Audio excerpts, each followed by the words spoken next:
امام الانبیاء جناب محمد صلی اللہ علیہ وسلم نے فرمایا کائنات والو رمضان کے ہر دن میں، رمضان کی ہر رات میں آسمان سے فرشتہ اترتا ہے اور اعلان کر کے کہتا ہے دنیا والو چھوڑ دو کاروبار، دنیا والو چھوڑ دو بازار، دنیا والو چھوڑ دو پریشانیاں، چھوڑ دو اپنے دکھ، چھوڑ دو اپنی بیماریاں۔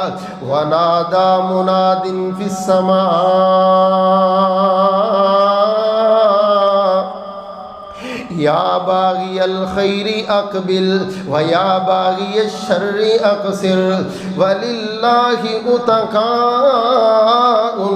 من النار۔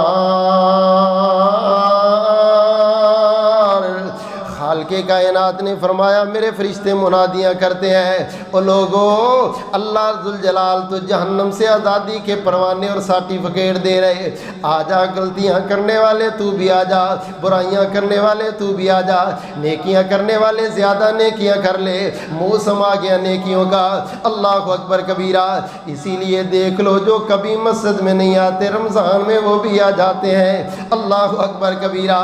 لیکن بد نصیب وہ بندہ ہے جس کو رمضان بھی نہیں بدلا، بد نصیب وہ بندہ ہے جو رمضان میں بھی نمازی نہ بنا، بد نصیب وہ بندہ ہے جو رمضان میں بھی قرآن سے نہ جڑا۔ وہ آئے گا مسجد میں خود نہیں آئے گا، اس دن آئے گا جس دن اس کی روح نکل گئی اور لوگ اس کو اپنے کندھے میں اٹھا کے مسجد میں لے کے آئیں گے۔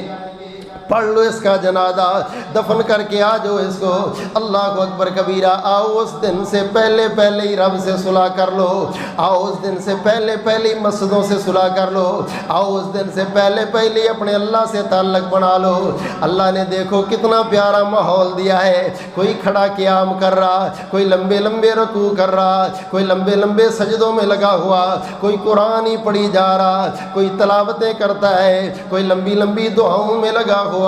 اللہ اکبر کبیرہ۔ میرے پیارے نبی امام الانبیاء جناب محمد صلی اللہ علیہ وسلم نے فرمایا رمضان کے آنے پر اللہ جنت کے سارے دروازے کھول دیتے، جہنم کے سارے دروازے بند کر دیتے ہیں۔